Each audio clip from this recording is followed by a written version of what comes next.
Bismillahirrahmanirrahim. Assalamualaikum warahmatullahi wabarakatuh.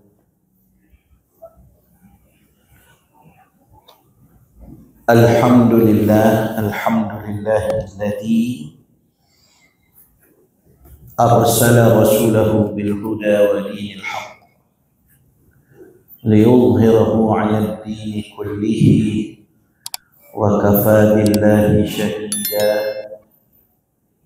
Asyhadu an la ilaha illallah wahdahu la syarika lah wa asyhadu anna Muhammadan 'abduhu wa rasuluh. Allahumma fassalli wa sallim ala habibika wa uswatina wa qudwatina wa sayyidina al-Mustafa. Allahumma salli ala Muhammad wa ala alihi wa ashabihi ajma'in. Ya ayyuhalladzina amanu ittaqullaha haqqa tuqatih wa la tamutunna illa wa antum muslimun. Bapak-bapak, ibu-ibu jamaah musalla al-hidayah rahimakumullah, kita lanjutkan kajian kita kitab Khawatirul Qur'aniyah, dan kita pada pertemuan terakhir sampai di perkenalan surah An-Nur, yang mana ketika kita sampaikan bahwa surah An-Nur ini adalah surah yang akan berbicara mengenai adab-adab sosial, yang mana diawali dengan bagaimana Al-Quran mengarahkan kita menyikapi kalau ada berita bohong yang sampai. Dan ini terjadi atas sebuah kejadian antara Sayyidah Aisyah radhiyallahu anha yang tercecer dari rombongan perjalanan, lalu ketika di sweeping kembali barisan ataupun rombongan, maka tercecernya Aisyah ini ditemanilah oleh Safwan bin Mu'tal, salah seorang sahabat, dan akhirnya orang-orang munafik memanfaatkan hal ini sebagai berita bohong yang disebarkan. Nah, jadi ternyata berita bohong atau hoax itu sudah ada ya sejak zaman dahulu kala. Jadi Bapak Ibu yang dirahmati Allah Subhanahu wa taala, ketika kejadian ini kaum muslimin berpecah menyikapinya. Ada yang langsung menerimanya, ya, artinya percaya langsung. Ada yang mengkeragui dan ada yang menolak mentah-mentah. Nah, namun berita bohong yang tersebar ini, maka Allah Subhanahu wa taala memberikan catatan yang luar biasa, yang mengagumkan terhadap berita bohong yang tersebar di kalangan kaum muslimin. Allah mengingatkan, la tahsabuhu syarran lakum. Janganlah kamu mengira itu buruk bagimu, bal huwa khairul lakum. Akan tetapi itu adalah baik untuk kamu. Nah, timbul pertanyaan, kebaikan apa yang timbul dari kasus ini? Nah, jadi seluruh masyarakat kaum muslimin di Madinah mendapatkan pelajaran berharga dari kejadian ini. Nah, kita pun yang hari ini mendengarkan pada saat kesempatan kali ini, pelajaran berharganya adalah ya serangkaian adat sosial yang mengiringi peristiwa tersebut, ya, menjadi gudang kebaikan bagi seluruh kaum muslimin dimanapun mereka berada.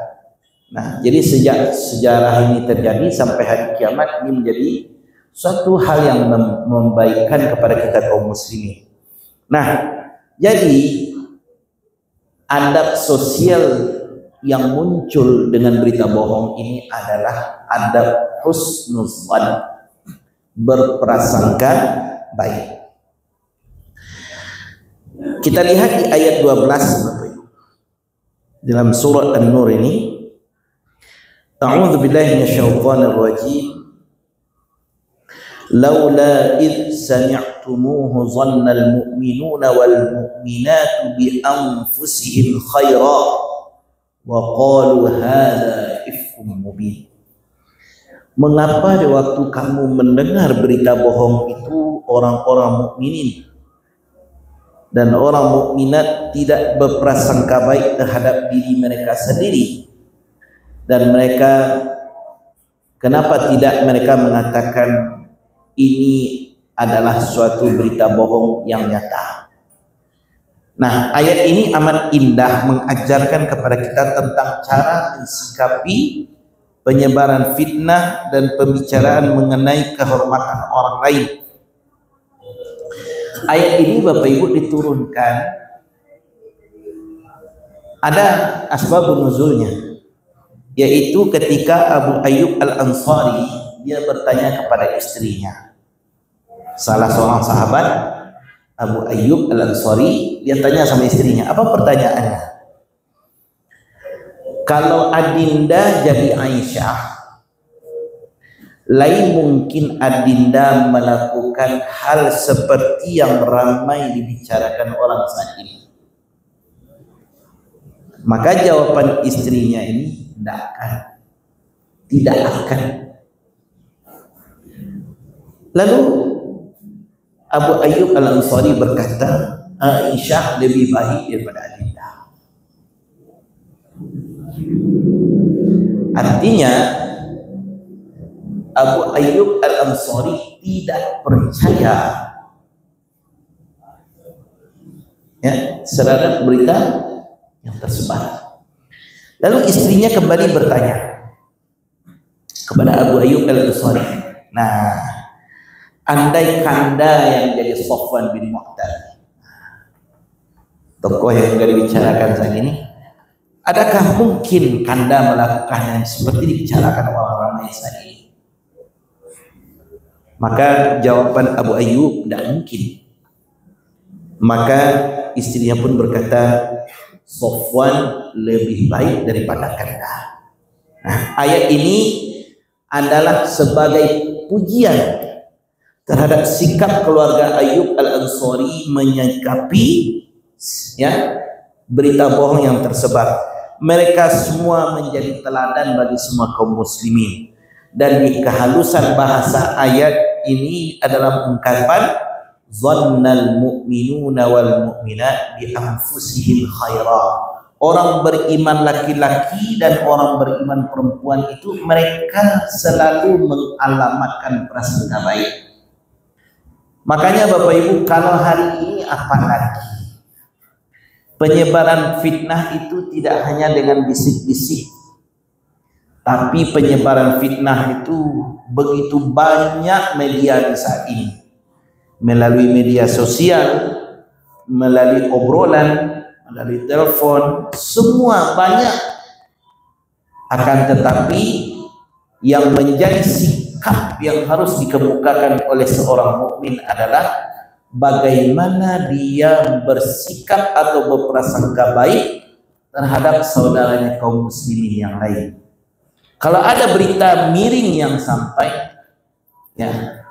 mungkin itu fitnah belaka.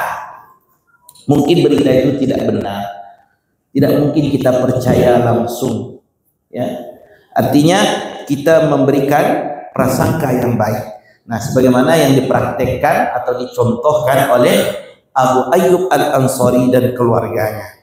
Jadi seolah-olah ayat ini berkata kepada kaum muslimin, hendaklah kalian itu berprasangka baik kepada saudara kalian sebagaimana kamu berprasangka baik kepada dirimu sendiri.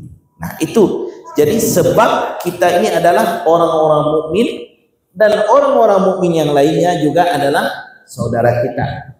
Jangan berita miring ini justru kita jadikan sebagai bahan untuk menjatuhkan saudara kita yang lain. Kebenarannya belum tentu.